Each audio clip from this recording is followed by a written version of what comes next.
Hello and welcome once again to At Your College Journey Junior Seminar Part 2, Terminology. This is going to be really focused in on some of those key words that we may be unfamiliar with that will become essential parts of our vernacular over the next year or so as we think about what's next, what's after high school. I am Danny Hoffman. I'm the College and Career Counselor here at Newton South. You can always find me down in the College and Career Center. Use one of the many QR codes up in the area to schedule an appointment or send me an email. And I am joined by a special guest, Annie. Hi, I'm Annie. I am a UMass Boston intern, so I'm here for the whole academic year. I'm usually here on Thursdays, but you can see me also around the school. Always happy to help out with your college process. Yep, and so we're going to dive right into our first slide. Okay, so these are some common terms that you'll be hearing or reading in admissions. So early decision, this is for your top school. This is the school that you want to go to more than anything else. You've done your research, you're ready to hit go. It's a binding agreement, meaning that you are required to go to that school. So you have to really be sure that this is the perfect fit for you academically, personally, financially. If you are admitted, then you would have to withdraw your application from all the other schools and attend that school. Early action. This is a process that is non-binding, meaning that you can do early action for multiple different schools. It might be beneficial for you if you are wanting to apply to a competitive program such as nursing, engineering, or business. And that might vary depending on the location of the school, but it's a good option for you if you are pretty sure that you want to attend this school, but you don't want to be binding. You're not sure that you totally want to go to that school, but you want to hear back earlier than a regular decision deadline. Yeah, it's a really great option for the schools that you feel comfortable with if you're ready to roll with your application. And as Annie said, there are some programs that you have to apply early action to. So in the state of Massachusetts, most of the UMass schools, Bridgewater, and the state universities, so like Bridgewater State, Framingham State, for example, if they have nursing programs or some business programs, they require you to apply early action if those are the programs you're interested in. Then there's something called restrictive early action, which is something that's only at a handful of schools, mostly the Ivy Leagues and a few other private schools. And it's, as it says, it's restrictive. So that means the school says you can apply restrictive early action to us, and we know you're more committed here. And you can only apply early to state universities or a few other schools. Again, this will vary based on the school, so you really need to read the fine print on each school's website. And there's your regular decision, right? Typically, these are early January and February deadlines. You can apply to as many as you like. It's kind of the more typical process. And rolling, right? So rolling is a unique process where you submit when you're ready. So there are many schools that will accept rolling applications up until the end of July, right? And the colleges will give you a decision as they review your application until their class is filled. Other schools open early, right? So they'll open in early September, and you can apply rolling and you can hear back sometimes fairly quickly, depending on the school. Although that does also require you to have more of your materials in early.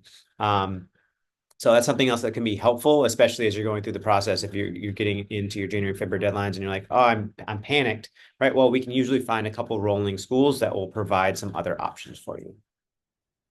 So standardized testing, it can be a key component to your application process and to helping you figure out what's next in life, right? The two most common that are used for college admissions are the SAT and the ACT. So the SAT is the Scholastic Assessment Test, the ACT, the American College Test. They're slightly different.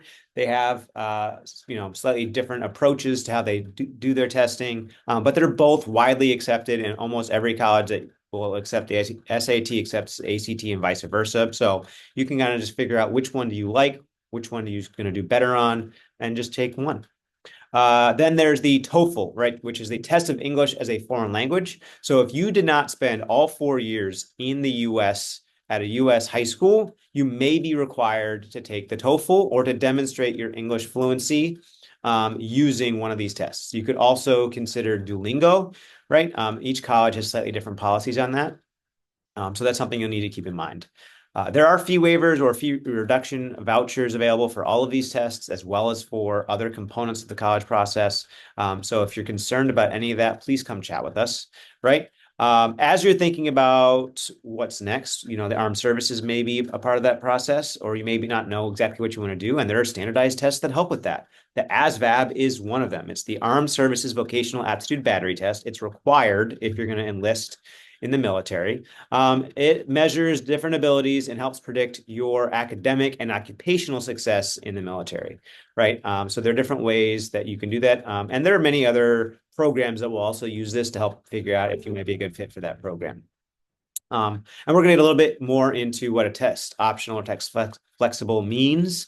But there's a useful website to kind of learn more about that. It's fairtest.org. Okay, so some more terminology specifically for standardized testing.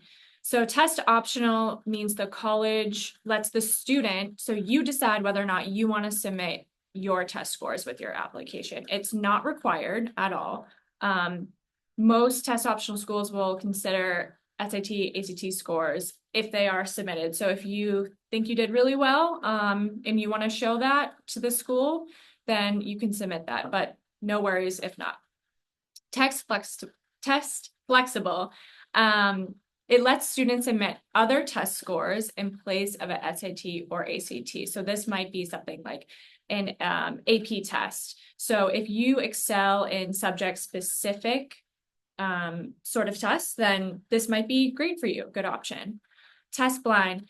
These schools will not look at your test scores, even if you submit them. It's part of sort of like their philosophy of their school. They are not, they're not going to look. So test required. So these are the schools that are requiring you to submit your tests.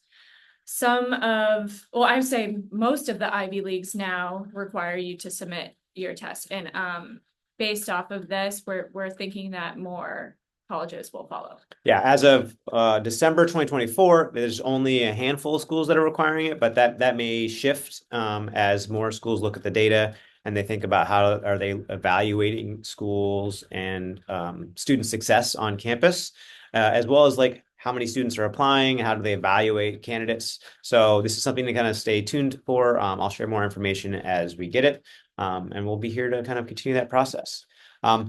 Another key component to the college application process, right? When we're thinking about whether or not a college is a good fit for you is financial aid, right? Your financial fit for a school is really important. And there's some wacky words that go along with financial aid, including the FAFSA, SAI, CSS profile, and institutional SAI. So the FAFSA, FAFSA is the free application for federal student aid. It's free. It is free. Please fill it out.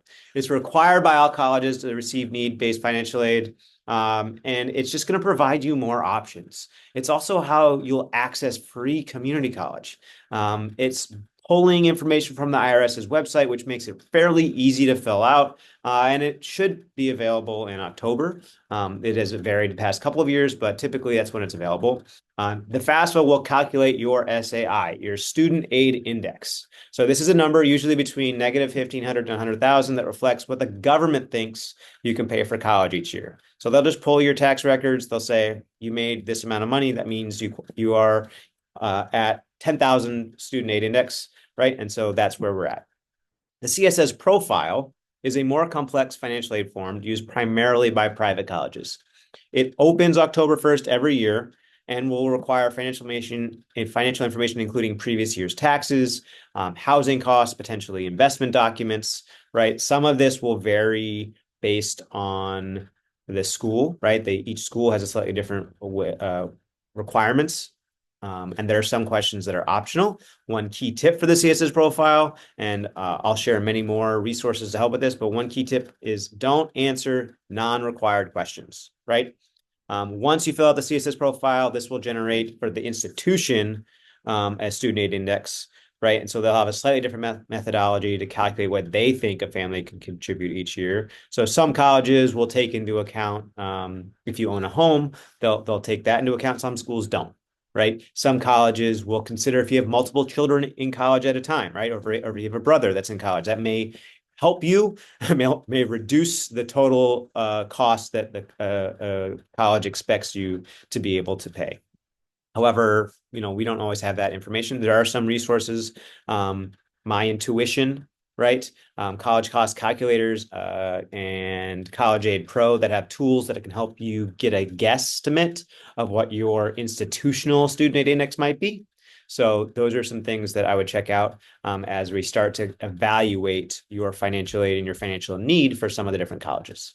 All right, so that's it for today. Next time on At Your College Journey, we're going to get into the resources you have at your disposal to do some college and career research, including SCORE, right, which is a wonderful tool. It'll allow you to connect with colleges. It'll allow you to sign up for college visits happening here at Newton South, including the upcoming college fair in April. It's also how Newton South will send your transcripts as well as letters of recommendation. All right, so some fun things to keep on the radar to look forward to.